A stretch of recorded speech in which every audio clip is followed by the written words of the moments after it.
We know you all like Super Smash Bros. And platform fighters in general, and so when a new platform fighter gets announced, of course we're going to check it out. And the latest entry into the genre is Royalty Free For All, developed by Quadruple A Games. It is a hand-drawn fighting game with a cast made up of, as the name would suggest, royalty-free characters. These fighters exist all within the public domain, originating from classic stories, myths and legends, each reimagined in a cartoon aesthetic, like a Saturday morning kids show or a classic Disney cartoon. And aesthetically, it rocks. The characters are the real highlight of this game, so let's go through the game's base roster and see what players have in store for them. First up is the Wizard of Oz, Dorothy, the protagonist of L. Frank Baum's The Wizard of Oz book from the 1900s. She's looking a little different this time, having been transformed into an adorable pupper like her own dog Toto. She's designed as a beginner-friendly character, having a grab special, a good recovery, and simple to understand set of attacks. No major gimmicks, just a straightforward close-range brawler.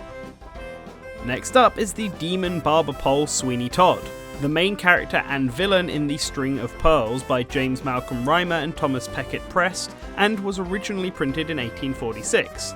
This robotic reincarnation of the murderous barber appears here as a demonic slicer and dicer, with several quick cutting attacks and a powerful spin special that keeps foes away from both sides.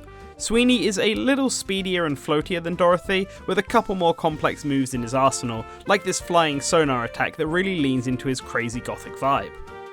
From evil to good, we have the golden goof Mother Goose.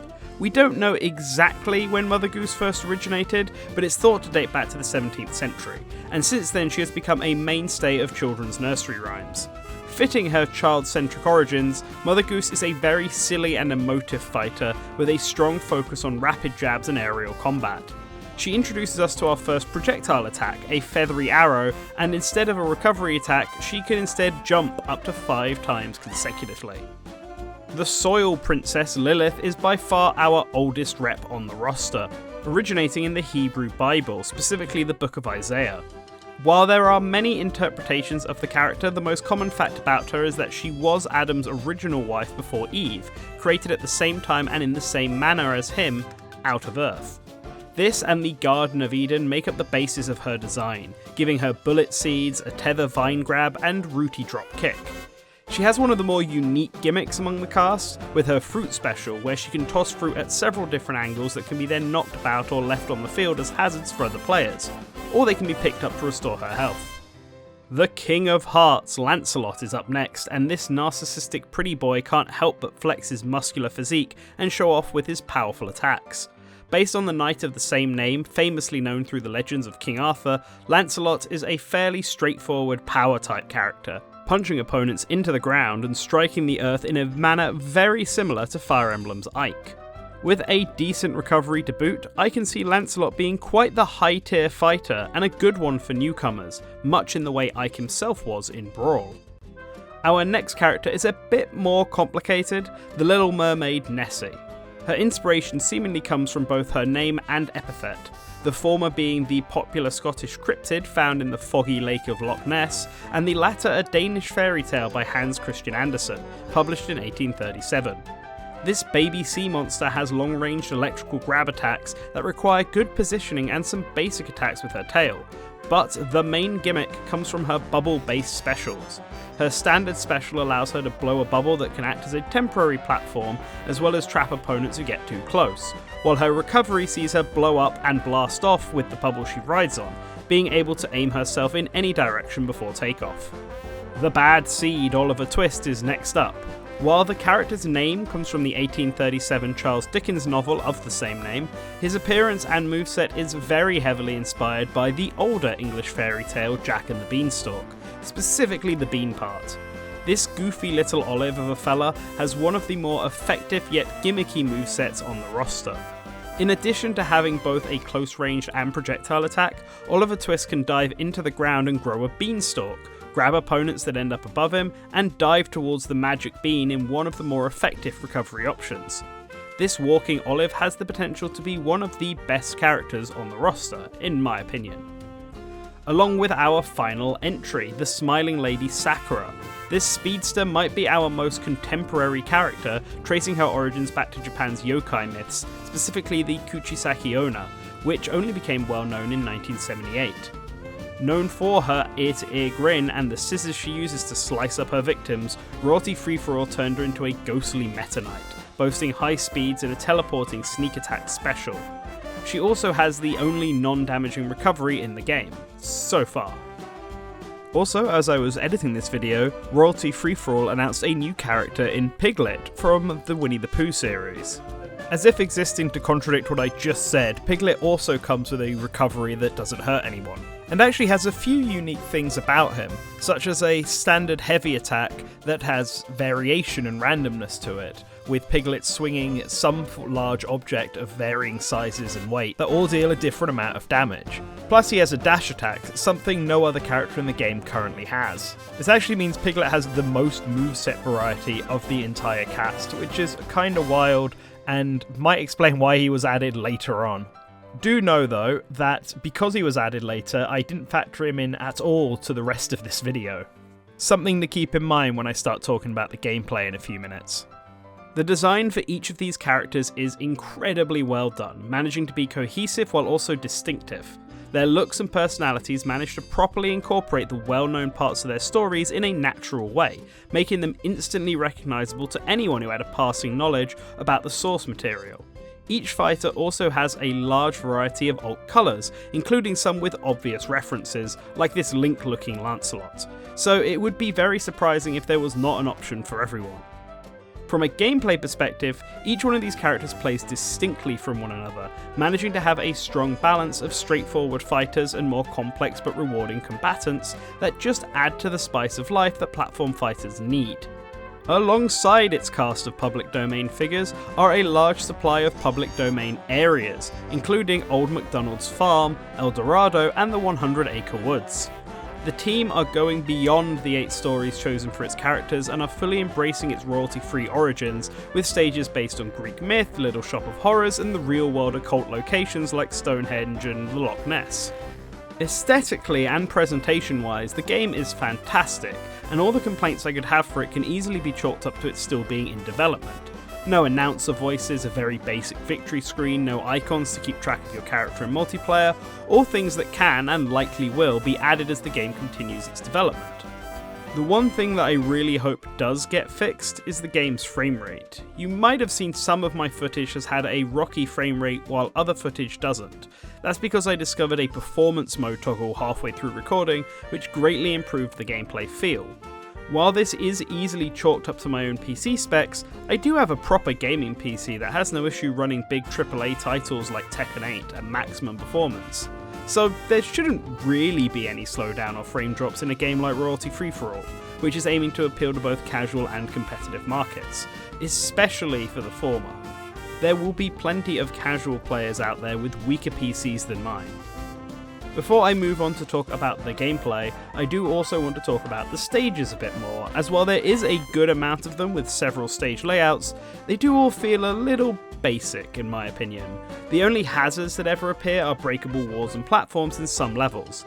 This is fine for competitive play, but for a more casual audience it's missing that oomph or wow factor, or something to make each battle feel slightly unpredictable. It's fine to have casual and competitive levels that all crowds are being appealed to, and one of the levels actually does have this, Big Rock Candy Mountain, based on the song of the same name, so maybe this will be something fixed in the final game. Speaking of songs, I appreciate that every song in the game is also based on royalty-free music, rearranged by Josh Cominelli and guest composers David Weiss and Grant Kirkhope, both of Donkey Kong fame. With a mix of vocal tracks and instrumentals, there's a decent variety here. The last point worth bringing up regarding the stages is that some of them do feel designed with the game's different rule sets in mind. The default is a 3-minute timed battle where the most kills and least deaths decide the victor, but the game also offers classic stock matches and stamina battles for a last man standing rule set. It even includes something Super Smash Bros. Hasn't done with a screen wrap toggle, where going off the right side of the screen has you come out on the left side and going off the bottom of the screen has you come out on top, and vice versa. Some stages like Stonehenge, which is just a flat with no obstacles, makes way more sense with screen wrap, in my opinion. It becomes more chaotic, which is always better in my books. Just be careful, however, as you can mix and match these rule sets and accidentally create a fight that has no end. I accidentally played a stamina match with stock turned to infinite and no time limit, so it went on forever as every fighter respawned upon death. And in a similar way, I set up a 3-stock battle with infinite time, but had screen wrap turned on and realised I couldn't kill anyone. It was great for training, but I think the game would be better with some fail-safes in place to prevent accidental, unwinnable rule sets being made. Or maybe I'm just a big dummy, that's also possible. Alright, let's dive into that gameplay now because it's obviously vital and I've been putting it off. Not because it is bad, mind you, the game is very fun and responsive. As I said earlier, each character feels different to play and there's some good gameplay balancing going on. No, the gameplay isn't bad, but it is very simple and sometimes a little oddly set out. While Super Smash Bros. Is the immediate thought for any platforming game, I would actually compare Royalty Free-for-All more to PlayStation All-Stars Battle Royale in how its controls are set up. Each fighter has a light attack, heavy attack, and special attack, and similar to PlayStation All-Stars, the difference between them isn't always straightforward. But to explain that, I need to first talk about another issue I have with the gameplay, the limited movesets. I understand that Royalty Free-for-All is aiming to make the game really simple for anyone to pick up and get to grips with, and in those regards I believe they succeeded. But I can't help but feel that it's gone too far, to the point of being repetitive. I've played the game for a few hours now solo, and I can't help but wish each character had a bit more going on with them moveset wise. Every character only has 6 attacks. Almost. Sweeney Todd actually only has 5. And rather than them being direction based, the attacks are based on player location. Is the fighter on the ground or in the air? That's all the game checks for. So take Dorothy for example. Her grounded light attack, like every character, is a jab combo, and her light aerial is a spin attack. Her grounded heavy attack is a chargeable bite attack, with many characters having a charge based heavy attack including Sweeney Todd, Oliver Twist and Sakura, and her aerial heavy drops a doghouse on anyone below. And then her grounded special is a command grab, and her aerial special is a recovery. Grabs and recovery attacks are not universal. I understand this for the latter, with characters like Sweeney Todd and Mother Goose having altered movement physics in its stead, but limiting grab attacks, a fighting game staple, to specific characters as one of their 2 special attacks seems unnecessarily limiting. Not that it's necessarily clear what is so special about special attacks. Take Sweeney Todd for instance. He only has 5 attacks because both his grounded and aerial special is a Crash Bandicoot styled spin attack. It's a close-ranged physical that feels like it could be a dash attack in any other fighter. It doesn't have the same slight elevation and limiting controls that Meta Knight's Mac Tornado has to justify its special placement. But then you have Sweeney's aerial heavy attack, which has him use sonar like a bat and fly around. This feels more like a special attack to me, in ability and execution personally. Oliver Twist is the character that illustrates my thoughts on this the best, as well as my issue with all attacks being tied to ground and the air. Oliver Twist's 2 specials are a command grab that only goes up and a recovery attack. His 2 light attacks are also appropriate in what they do as quick hitters, but his heavy attacks consist of a projectile and this move that grows an entire platform underneath the opponent. It feels more like Oliver has 4 special attacks, similar to Super Smash Bros., that have then been split up across 2 separate buttons. As for the ground and aerial designation, while it is a simple method of distinguishing the movesets, I also think it's limiting towards what players can do. Oliver's upward-facing command grab is too short to reach the opponent here, so I would want to jump or hop up a little and then use it to start a combo. But if I go into the air, then I can't use this special anymore. It will play the recovery special instead. As Oliver has no regular grab or moves that can launch opponents above him, this upward facing command grab feels like a highly specific attack, only usable if the opponent happens to fall above the player at the right height. This could happen in 4-player battles where the chaos of multiple fighters can send any character anywhere, but it isn't likely in a 1v1 battle. Not that I feel very invested in playing 1v1 battles in this game. While I did play the game solo against CPUs, I did put those CPUs on the highest difficulty. But even then, I found 1v1 battles to be a bit dull, and it's largely in part caused by the lack of options many characters have. It results in simply button mashing the same few moves over and over again. Royalty Free-For-All definitely wants to appeal to a competitive crowd, it even has wave dashing as a built-in mechanic, but in my opinion it currently lacks enough depth to do so, while not providing enough chaos to make casual party-like battles fun. It does have items as a stretch goal though, and that could in some way add a bit more to the fights. While I find the implementation of Oliver Twist's moveset to be a bit inconsistent, I do like the kit overall, although the ability to launch a character up with the light attack combo would elevate it in my opinion. And characters like Sakura and Lancelot have what I feel is the ideal moveset setup for what Royalty Free-For-All is currently going for.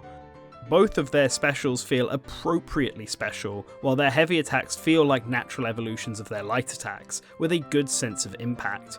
And at least for Lancelot, there isn't an occasion where you would want to do his ground special while in the air, unless you were really trying to set up a surprise attack.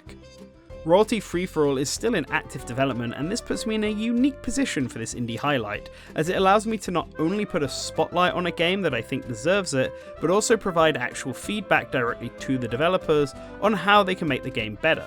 Because while the last few minutes of this video likely come across as me being negative about the core gameplay, I want you all to know that it's coming from a place of love. Because Royalty Free-For-All has a crazy amount of promise as a platform fighter. Just from the balancing already in place and the character variety, it's clearly made by people who understand and enjoy this genre. Better yet, it doesn't just feel like a clone of Super Smash Bros., it feels quite unique. It has an incredible cast of fighters with a ton of charm and an overall solid presentation that should only get better as development of the game goes on. It just needs a bit more depth to its combat, which can be done without making the game more complex, as the developers appear to be worried about. And I think some of the stages could do with some slight alterations to make them a bit more interesting to fight on. Based on what I have played, I believe the developers have what it takes to make improvements to the core game and deliver an exciting new entry into the platform fighter genre. That's why I am going to back it on Kickstarter and help contribute to its funding goal. It's nearly there as of writing and just needs a little extra push. Before I close out the video, I want to thank Quadruple A Games for providing me access to the closed playtest. There should be a public demo available at the time this video goes live, so you don't have to take my word on things. You can check out the game yourself on Steam and decide how you feel before you back it, if you want. A special thank you to our patrons. The $5 plus tier is on screen right now. You can join them by following the link in the description down below. If you have any thoughts on the game or feedback for the developers, let us know in the comments, and remember to hit that subscribe button so that you know to always return to the source.